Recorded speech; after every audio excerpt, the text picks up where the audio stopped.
Students, आज sure success की इस क्लास में मैं आपके साथ एक बहुत ही अच्छा क्वेश्चन जो पिछले कई साल तक जेई मेंस में आता रहा है उसका सॉल्यूशन आपके साथ डिस्कस करूंगा। अगर हम ये क्वेश्चन देखते हैं तो ये क्वेश्चन में पहले हमें ये दिया हुआ है कि टू चार्जेस हमारे पास हैं और दोनों चार्जेस इक्वल हैं और उसका मैग्नीट्यूड स्मॉल क्यू है, लेकिन यहां पर एक कंडीशन है कि ये दो चार्जेस हैं उसमें से एक चार्ज जो है वो x इक्वल टू माइनस ए पे प्लेस्ड है और दूसरा जो चार्ज है वो x इक्वल टू ए पे प्लेस्ड है ऑन x एक्सिस। तो अगर यहां तक की क्वेश्चन की लाइन अगर हमें क्लियर है तो हम क्या करते हैं, सबसे पहले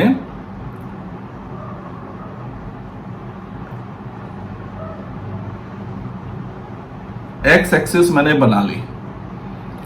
अब इस x एक्सिस में मैं सबसे पहले ओरिजिन को मार्क कर लेता हूं और यहां पे लिख रहा हूं x इक्वल टू ए और वहां पे एक चार्ज जो प्लेस्ड है वो मैंने लिख दिया q और जो दूसरा चार्ज है वो x इक्वल टू माइनस ए पे प्लेस्ड है, वहां पर मैंने लिख दिया Q क्योंकि दोनों चार्ज कहां है, इक्वल है। अब अगर आगे बढ़ते हैं तो यहां पर ये एक चीज और दी है कि a particle of mass m and charge Q not equal to Q by 2 is placed at the origin. मतलब अब हमें एक चार्ज और दिया हुआ है जिसकी वैल्यू है Q बाई 2, लेकिन वो ओरिजिन में प्लेस्ड है। लेकिन अब क्वेश्चन में थोड़ा सा ट्विस्ट है। आगे क्वेश्चन क्या कहता है कि if charge Q not is given a small displacement, मतलब इनिशियली जो Q नॉट चार्ज है जिसकी वैल्यू Q बाई 2 है वो ओरिजिन पे प्लेस्ड है, लेकिन अगर हम उसको डिस्प्लेस करते हैं, ठीक है, अलोंग y एक्सिस, ठीक है, और कितने डिस्टेंस पे, y एक्सिस, y डिस्टेंस पे उसको हम डिस्प्लेस करते हैं। लेकिन ये जो y डिस्टेंस है जिससे हम Q नॉट को डिस्प्लेस कर रहे हैं, क्वेश्चन में ये कंडीशन दी है कि वो जो a है उससे बहुत ही स्मॉल है, ठीक है। तो अब मैं क्या कर रहा हूं, y एक्सिस बना लेता हूं और y एक्सिस पे y डिस्टेंस पे, नो डाउट ये जो डिस्टेंस मैंने बनाया है y जो है वो a से बहुत छोटा है। अब इस डिस्टेंस पे हमारे पास एक चार्ज है, ठीक है, और वो चार्ज है Q नॉट। तो मैंने यहां पे लिख दिया उसका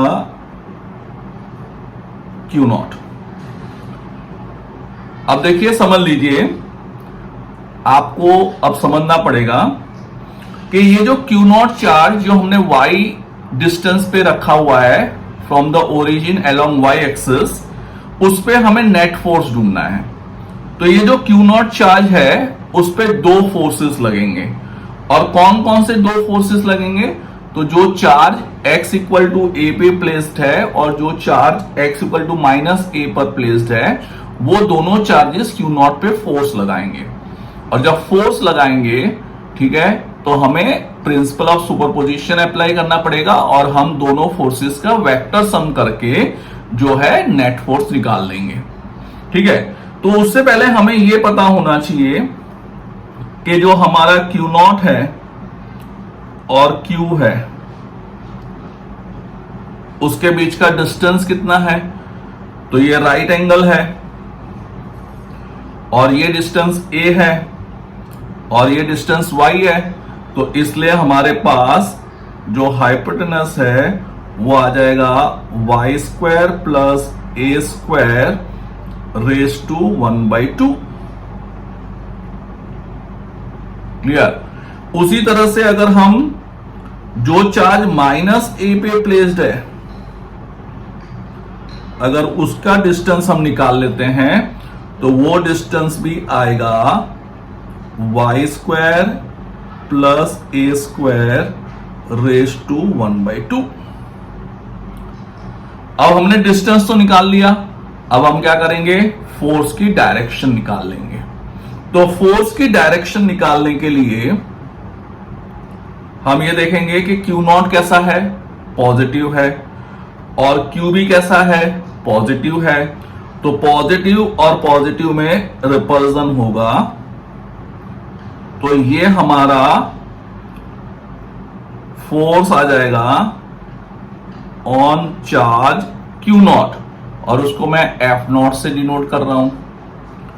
जो दूसरा charge Q x equal to A पे प्लेस्ड है वो भी उसको रिपेल करेगा, तो इसलिए मैं अभी एक और डायरेक्शन बना ले रहा हूं। लेकिन दोनों का डिस्टेंस सेम है, इसलिए फोर्स का मैग्नीट्यूड सेम होगा, इसीलिए मैं इसको भी F0 से डिनोट करूंगा। अब ये दोनों जो फोर्सेस हैं उसका हमें क्या करना है, सम करना है। तो सम करेंगे, लेकिन कौन सा सम करेंगे, वेक्टर सम। तो और वेक्टर सम जब करेंगे तो जो डायगोनल होता है वो होता है नेट फोर्स। तो हम इसे पैरेललोग्राम को कंप्लीट कर लेते हैं, और जैसे ही पैरेललोग्राम कंप्लीट हो गया, ये आ गया हमारा नेट फोर्स। अब बच्चे यहां पर ध्यान दीजिए कि वेक्टर सम के लिए हमारा सबसे इंपॉर्टेंट चीज है कि दोनों वेक्टर्स के बीच का एंगल। अब यहां पर एंगल की हमें कोई पर्टिकुलर वैल्यू दी हुई नहीं है, लेकिन अगर हम यहां पे कंपोनेंट्स को रिजॉल्व कर लें, तो आप वेक्टर को रिजॉल्व कर लें तो हमें कंपोनेंट्स मिलेंगे, और वो कंपोनेंट से हम नेट फोर्स निकाल सकते हैं। तो इसीलिए मैं क्या करूंगा कि मैं ये वाला एंगल जो है उसको थीटा एज्यूम कर रहा हूं, ठीक है, और इस वाले एंगल को भी मैं थीटा एज्यूम कर रहा हूं। देखिए प्रैक्टिकली अगर हम देखेंगे तो ये दोनों की वैल्यूज क्या आएंगी, इक्वल, और इसलिए मैंने दोनों को सेम एज्यूम किया है, थीटा। और अगर ये थीटा है तो ये वाला भी एंगल थीटा होगा, और ये वाला एंगल भी थीटा होगा। और इसीलिए जब हम फोर्स F0 को रिजॉल्व करेंगे, तो जब फोर्स हम F0 को रिजॉल्व करेंगे तो हमारे पास जो कंपोनेंट्स आएंगे वो आएगा, ये मैंने रेड से दिखाया है, ये हो जाएगा F0 साइन थीटा, और ये वाला जो कंपोनेंट होगा वो F0 कॉस थीटा। सिमिलरली इधर मैं जब रिजॉल्व करूंगा सेकेंड फोर्स को, तो वो भी हो जाएगा F0 साइन थीटा, और यहां मिलेगा F0 कॉस थीटा। तो अब हमें डायग्राम से समझ में आ रहा है कि F0 तो इक्वल है, तो और साइन कंपोनेंट जो है ऑपोजिट इन डायरेक्शन है, तो वो कैंसिल हो जाएंगे। तो इसलिए जो हमारा नेट फोर्स है उसकी अगर हम मैग्नीट्यूड की बात करें तो वो हो जाएगा 2F0 cos थीटा। अब हम वैल्यूज पुट कर देते हैं, तो 2F0 की वैल्यू कैसे डालेंगे, कूलम्स लॉ से डालेंगे। तो कूलम्स लॉ से हो जाएगा K, पहला जो चार्ज है हमारा वो है Q, और दूसरा चार्ज है वो Q0 है, लेकिन Q0 की वैल्यू हमें क्वेश्चन में दी हुई है Q/2, तो इसलिए मैंने यहां पर लिखा है KQ इंटू Q/2 अपॉन, तो दोनों के बीच का डिस्टेंस है Y square plus A square raise to 1/2, लेकिन कूलम स्क्वायर में डिस्टेंस का स्क्वायर होता है, और स्क्वायर रूट का स्क्वायर अगर करेंगे तो नंबर इटसेल्फ होता है, इसलिए मैं यहां पे आंसर डालूंगा Y square plus A square. ये मेरे पास आ गया फोर्स की value according to Coulomb's law. अब बात करनी है मुझे कॉस थीटा की। तो अगर कॉस थीटा की बात करें तो कॉस थीटा होता है बेस अपॉन हाइपोटेनस। तो यहां पे कॉस थीटा मतलब एडजेसेंट साइड, तो एडजेसेंट साइड है y